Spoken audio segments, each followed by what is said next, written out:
Triple dose de Red Sonja en cette fin d'année avec 3 sorties chez Graf Zeppelin. Bienvenue dans Un jour, un comics, l'émission qui vous présente tous les jours un nouveau comics à la nouveauté, un comics qui fait l'actualité, un comics à ne pas rater. Je vous ai parlé dans le cadre de ces émissions sur Radio Comics des 2 tomes de Red Sonja.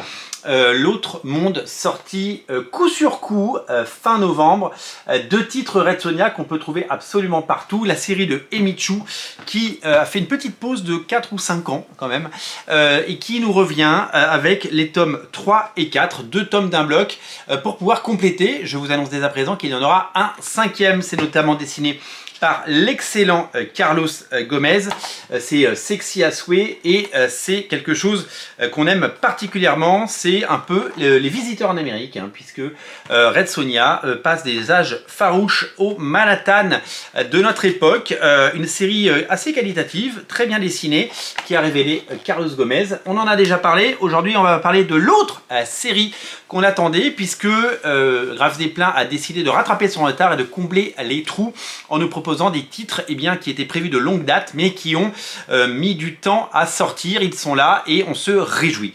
3 tomes sortis le même jour, donc le tome 3 et 4 de l'autre monde. Le troisième, pardon, c'est Le Pardon des monstres.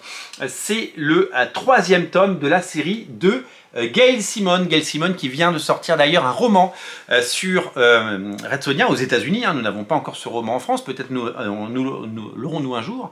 Peut-être chez Brajlon, qui sait, qui publie des romans. Ce serait en tout cas réjouissant d'avoir ce type de roman de Gail Simone. Et Gail Simone qui est d'abord une scénariste chevronnée et une scénariste qu'on adore, qui a toujours été là et qui nous a toujours, qui a toujours fait un travail impeccable, une sorte de pendant de Mark Waid et qui des auteurs et des autrices qui aiment les comics, qui font des belles choses et on est rarement déçus. On est rarement déçus, clairement.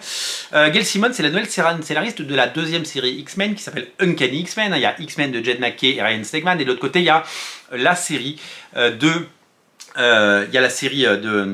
Gail Simone et David Marquez et qui nous régale parce que 5 ou 6 numéros sont déjà sortis et que pour le moment c'est un sans faute. Le Pardon des monstres vient juste après L'Art des flammes et du sang qui est lui sorti il y a maintenant quelques mois et donc c'est la suite. Le premier tome s'appelait La fille du fléau. À la fin donc là, il n'y a pas de récap de tout ce qui est sorti chez Red Sonja. À la fin du Red Sonja, l'autre monde numéro 4, vous avez toute la checklist des titres de Red Sonja sortis chez Graf Zeppelin en version française. Vous avez la série donc de Emichu, l'autre monde. Vous avez la série classique, les origines en 4 tomes également. Vous avez cette série de Gail Simone en 3 tomes. Et vous avez Queen Sonja, pardon, Le destin d'une reine, également Red Sonja, Le trône du faucon, qui était un des premiers à sortir si je me rappelle bien, ainsi que le Legendary Red Sonja avec sa magnifique couverture de Monsieur Joey Benitez.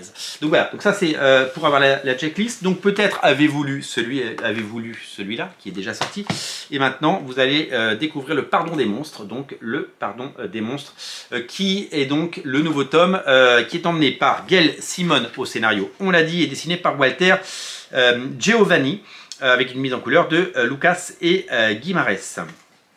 Il s'agit donc d'une autre série. Vous savez que Dynamite, l'éditeur américain de Red Sonja, accumule et additionne les mini-séries avec des nouveaux numéros 1, avec des ribambelles de couvertures variantes, avec des grands noms et des grands noms, donc soit au dessin, soit au scénario. Ici c'est au scénario puisque c'est Gail Simone qui va écrire la destinée d'un personnage qu'elle connaît bien pour l'avoir écrit longtemps en comics et maintenant en roman. Donc c'est une plongée dans l'univers de Red Sonja, dans ses nouvelles aventures, et c'est plutôt bien soigné, plutôt propre au niveau graphique. Dynamite, pendant très longtemps, ils nous ont habitués à des très jolies couvertures et des intérieurs souvent un peu douteux. Avec Carlos Gomez et maintenant avec Walter Geovani, nous avons une qualité de dessin qui est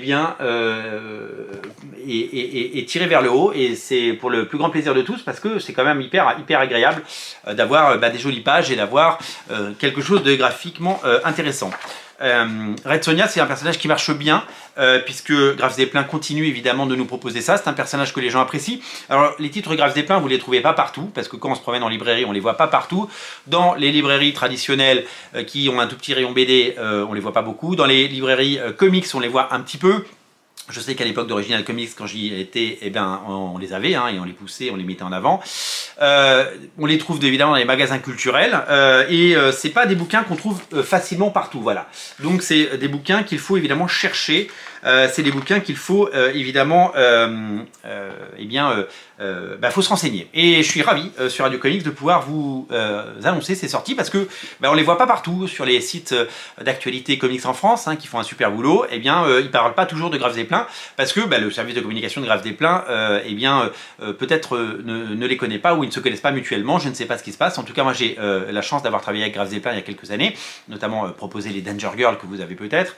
Et c'est vrai que c'est un plaisir de pouvoir montrer ces comics et de pouvoir vous les faire découvrir si vous ne les connaissez pas.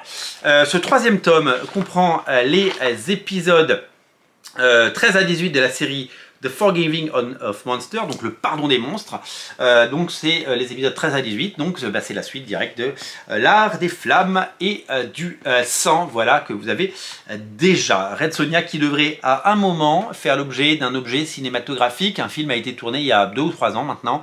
Il a disparu du label, je vous avais expliqué, il y a 2 façons de faire des films à Hollywood. Soit un studio prend les droits et il met des moyens, il fait un gros film, ça sort partout dans le monde le même jour, soit c'est produit en indépendant et le producteur, une fois qu'il a fait le film et qu'il a trouvé les financements et qu'il a levé de l'argent partout pour en faire, eh bien doit trouver des distributeurs partout dans les pays. Et souvent ils attendent qu'il y ait un distributeur aux États-Unis pour faire des sorties mondiales parce que du coup ça en fait un film un peu américain et du coup ça donne une légitimité à tous les marchés. Red Sonja, il a disparu du radar totalement, il a été tourné. Aujourd'hui on n'a pas de nouvelles et 2 autres films qui ont été produits de la même façon cette année, c'est-à-dire le remake de The Crow et le nouveau Hellboy, le 4e Hellboy, se sont tous les 2 pris les pieds dans le tapis avec une grosse gamelle pour The Crow au box-office et un passage juste en dessous du radar pour Hellboy qui n'est même pas sorti en France, ni en VOD, ni au cinéma, ni en DVD, ni en cassette vidéo, ni en laserdisc.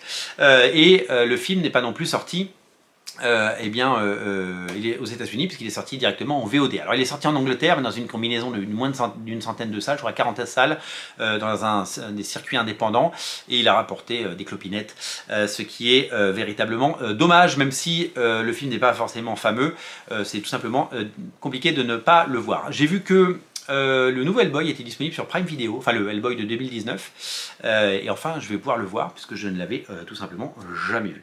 Voilà pour ce qui est de Red Sonja, le pardon des monstres. Voilà pour ce qui est de ce récit qui vient de sortir et qui est disponible en même temps que les 2 Red Sonja, l'autre monde. Voilà pour ce qui est de ces comics de Red Sonja, tous disponibles en version française. Si vous aimez les univers de Conan et Red Sonja, je vous invite à découvrir tout cela en version française chez Graves et Pleins et chez votre libraire. Vous pouvez aller voir votre libraire, lui dire je veux les Red Sonja, il vous les commande, vous les avez sous 3 jours et vous pouvez faire bosser votre libraire. N'oubliez pas de vous abonner à Radio Comics et on se retrouve très bientôt pour une nouvelle salve de sorties et de titres qu'on a envie de mettre en avant sur Radio Comics. Merci à vous, salut.